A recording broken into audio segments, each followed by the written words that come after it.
Thank you. Thank you. That was terrific. Thank you so much.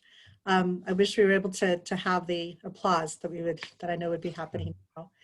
We'll have a chance now for some Q&A, and I'm also going to ask participants if you would like to ask your question live and have a conversation with John. Then if you raise your hand, then I can hopefully unmute your mic and you can have a conversation that way. So I'll just wait just a few minutes to kind of see if some questions come in, but we've got one comment, so I'll make sure. This is from Nano Taggart, and he says, "Enter the Dragon is an anthem, my go-to poem to poet and non-poet audiences alike. Wow. I've loved it and your first book since my pal Yolanda Franklin turned me on to a few months after its release. Thank you, John." So thank you, Nano. Thank you, Nano. Thank you. Yeah, so I was, as my students are I'm going to encourage my students to please, this is your chance now to ask some questions about John's poetry, to ask about poetry writing in general, just any kind of impressions that you have regarding, or any questions that you have regarding the writing process. And we have another one that's coming in. So this is from one of my students, and this is from Max Barnaby. He says, how long would you say you spend on a poem from idea, conception to completion? That's a great question. And who asked that question? This was, his name is Max, one of the students in the intermediate poetry writing class. Okay. Hey, Max, thanks for coming and thanks for your question. It really, really varies. I have very few poems that came to me like that in a single setting. I can count them on less than one hand, right? And this is after doing this for a couple decades now. Usually what happens is I'll get an idea and the idea will sit with me for a while. I'll think it's a good idea for a poem, right? And I'll try it, it just won't come around for years. And then at some point later on, something else happens that starts to get my wheels turning and connects to the first incident. And maybe I'll start writing about the connection between the two. And then that'll start leading to other connections that my brain starts making. And that's how I'll land upon a first draft. And again, that first draft might come after years of having this image or this event or this idea kind of stewing for a while. Once I start drafting the poem, I mean, it can take anywhere from months to years. In this book, for instance, Kontemporary Amerikan Poetry, there's a poem that I started writing in 2012 and didn't finish until 2018. Not because, and the thing about this is, the sad thing is that the amount of work and time you put into a into a poem isn't necessarily commensurate with how good the poem is going to be, right? So I put this 6 years into the poem, and I just realized this is as far as I can take it. This is as good as I can make it. It is what it is, right? So sometimes it happens like that. And then there are other poems that again, they come pretty easily, but that's only because I've been wrestling. So one example of that is a poem in this book that I did not read, Celestina, called Santayana the Muralist. And I'll just say this briefly so I can, other people can ask other questions. I've been working on this other poem for a long time and struggling with it. I had chickenpox at the time, and this was before YouTube and things like that. So I was at home, sick, with not much to do but read and write poems.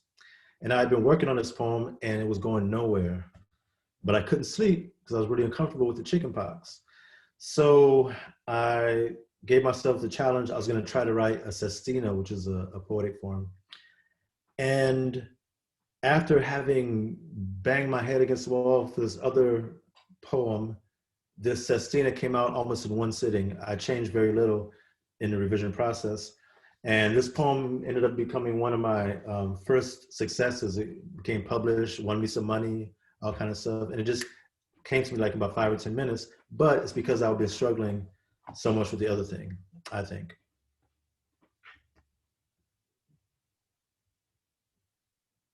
Oh, Thank you. Several questions are now pouring in. Okay, so we have got one from Liz Armstrong. Thank you so much for sharing your poetry. I was completely intrigued and can't wait to read more. Do you write when you are feeling inspired and your ideas are flowing freely, or do you force yourself to write when it's hard and tedious? And that may connect with what you kind of talked about just a moment ago. And maybe that there's another question I'm gonna just bring out as well. So this is about, you know, your writing process, the first one is, but this other question is, which book, this is from Bethany Hammer, which book are you most proud of? And most of your poems come from experience, or do you create a persona or character? So maybe those questions might be answered simultaneously about ideas flowing, being inspired. Do you have to force yourself to write? Do you create personas, characters? Are they from your own experience or a combination? sure. Those are, well, those are really great questions. It's a lot to chew on. Yeah. I'll start with the inspiration versus tedium question. If you're doing it right, it's hard work, right? If writing poetry is something that comes very easily to you, I would challenge you and say that you're not working hard enough, right? You should be spending time revising your work, waiting on it to really become the best that it can be. And it does take time. Often, maybe an idea or a first draft or something will come easily, but then, you know, you do have to kind of sit with it a while and, take it through the paces. Of the two books, which am I most proud of? It's hard to say, right? I won't give you guys the cliche about your poems and your books being like children and not wanting to choose between the two, because I think parents do that anyway. Sorry to tell you guys, but your parents have a favorite child. It may or may not be you, but that's another matter altogether. But of these books, I would say probably the second one. And I'll say that because it took a long, long time to write. The first one took about 7 years. The second one took about 10 years. And I was writing it with a whole lot happening in life, you know? I read it somewhere where a poet I admire was telling a younger poet that the second book is always hardest. And I only have the 2 books worth of experience to pull from, but I would say that there's might be some truth to that, right? There's the fact of writing, there's the fact of not wanting to repeat yourself, or the challenge of that rather. The challenge of also wanting to do better than you did the first time around, all that, right? But it got done and it's out there in the world. So I'm really proud of it. So inspiration, there's another question about characters or something in there. Oh, I'm sorry, you're muted. Do you write from your own experience, or do you create a persona or character? Maybe a combination of depending on the poem. Yeah, it's definitely a combination. I think that even when we say that we're writing from our own experiences, we're writing through a mask. We're writing through the self that we feel most comfortable facing and putting towards the world, right? In many ways, the second book was my attempt to interrogate that self, right? And the lies and myths that we tell about ourselves in order to live with ourselves. So even when you're writing from memory, let's say, you're telling only one perspective of a particular story, right? You guys know the cliche that there are always 3 sides to a story: my side, your side, and the truth, right? Well, I think that's even more true in poems. Even when I'm being most faithful to autobiography, I still am writing with the poem as my primary concern. So I'm a lot less interested in writing factually than I am with writing truthfully, right? So there may be certain licenses that I need to take in order for the poem to do the emotional work that it needs to do, so that the reader can have the experience that I envision for them. Thank you. So there's a couple of more, we have a few more questions. Do you ever have any fears about publishing your work? And if so, how did you face those fears? And another question that you could think about is, do you often gather inspiration from other pieces of work, such as the film that you referenced? So fears about publishing your work, how did you face those? Inspiration from other pieces, work, such as that film. Yeah, absolutely. These are great questions. Yes, absolutely. I do have fears when I publish, and the fears are various. You know, it's like dancing. It's easy to stand against a wall and poke fun at everybody else who can't do it, right? But to actually put yourself out there and to open yourself up to that kind of scrutiny is a scary thing. So there's that, right? Also, if you are writing from various personal experiences, or if you're writing poems that implicate others, there's also that pressure, right? So if you're writing poems in which family members are present, right? How are your family members going to feel about these poems existing in the world, right? Or friends, or lovers, or whatever the case may be.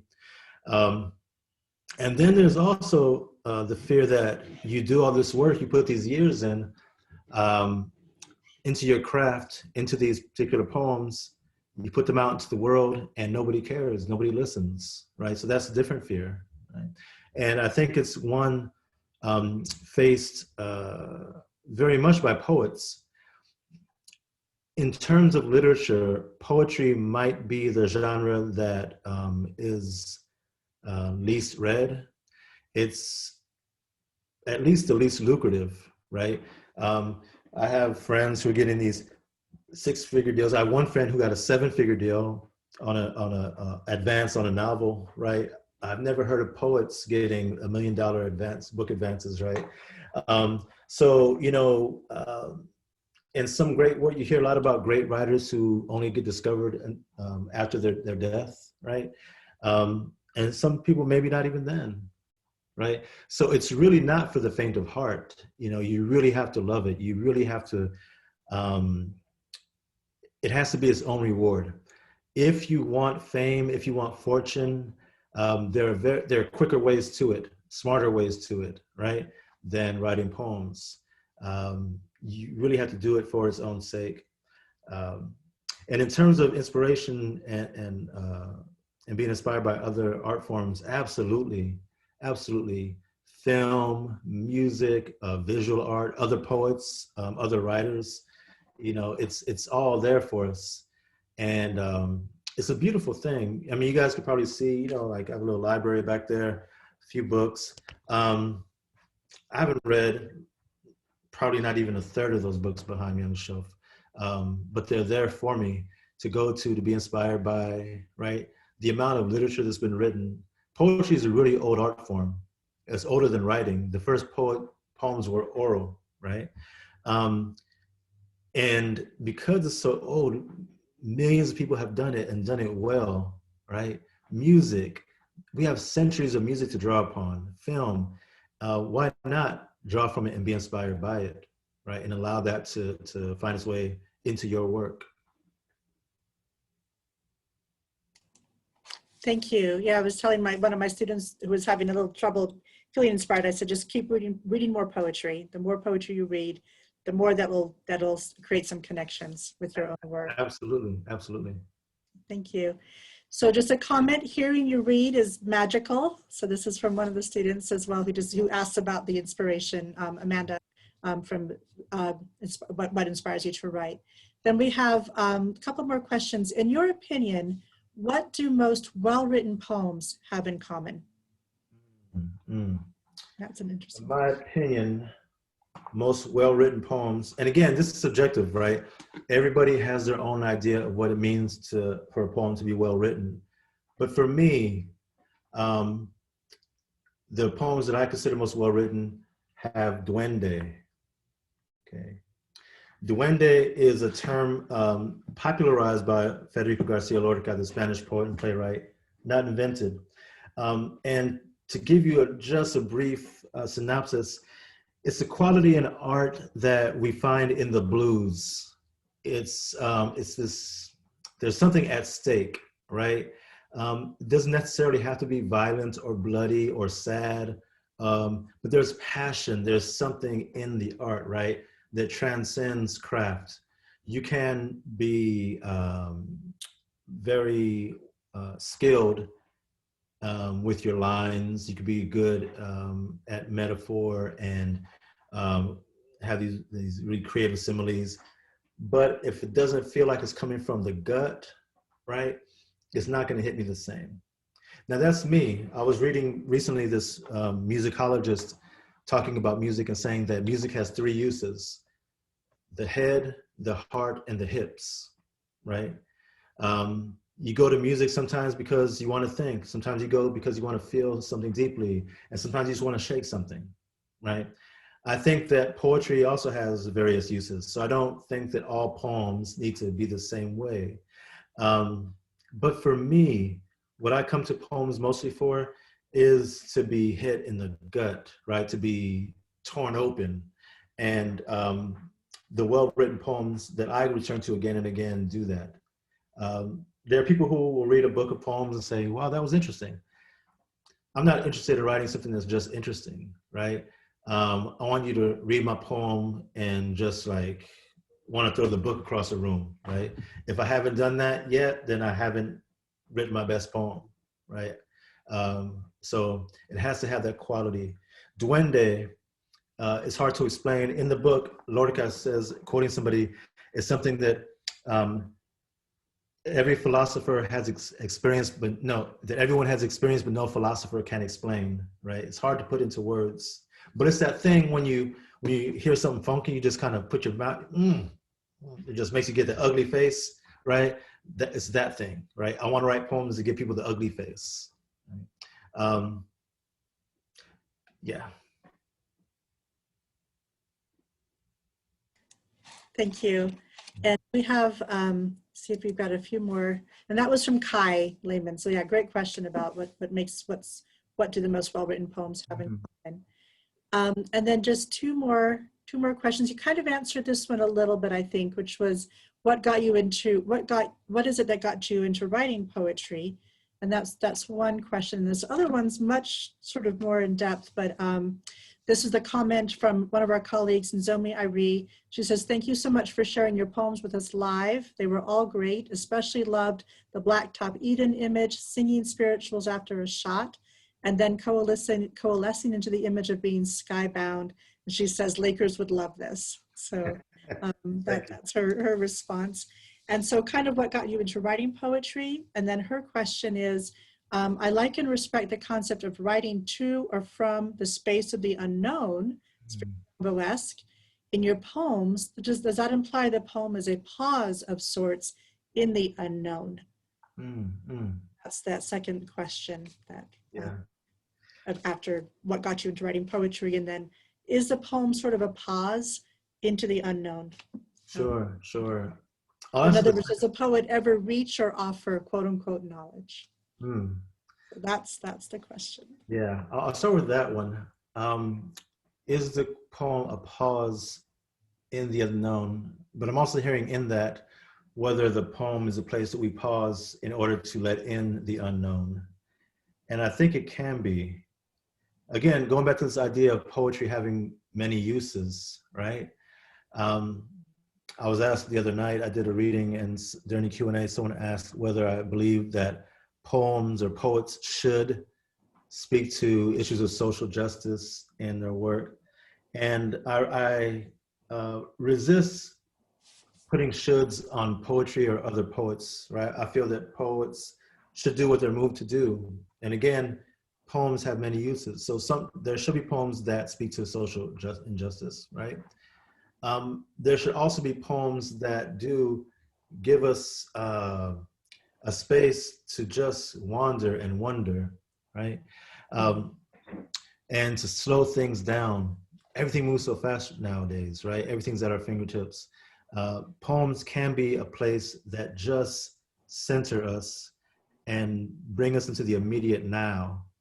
And in that center, in that quiet and often silent place, many things can happen, right? And it's a scary place to go to. When you're alone with yourself, meditating, thinking, remembering, right?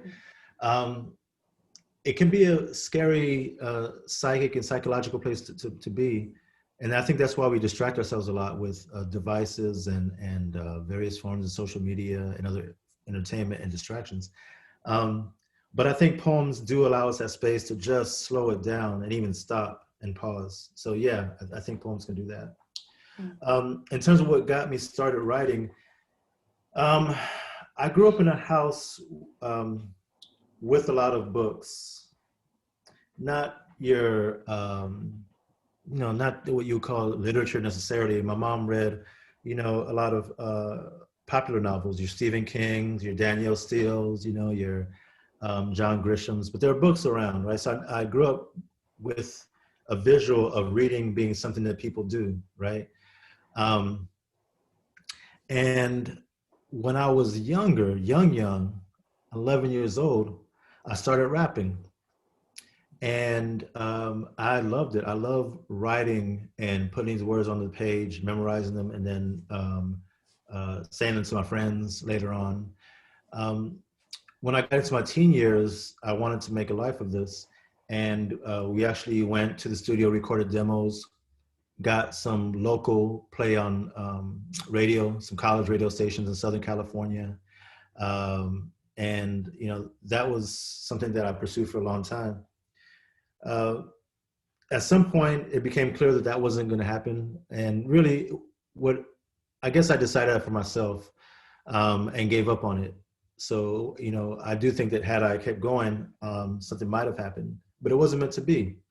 I stopped rapping seriously when I was around 22 years old, because at the time there was no such thing as a Jay-Z or a Black Thought or MF Doom. There were no 40-year-old rappers, right? So at 22, if it hadn't happened for you, it probably wasn't going to happen. But I was still writing. So I fancied myself an essayist. I wanted to be James Baldwin.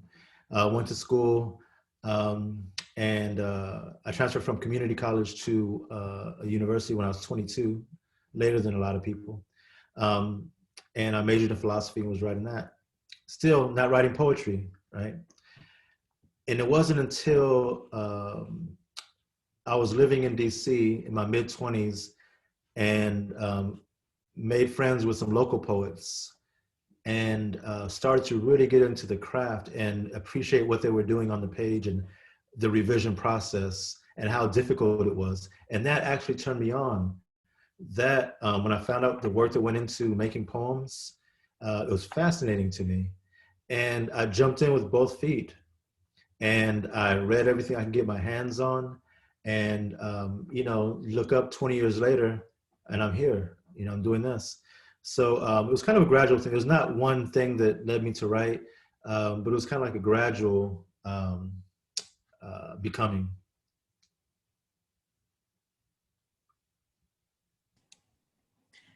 Thank you. And I think that many of our students come from different art forms or different aspects of language.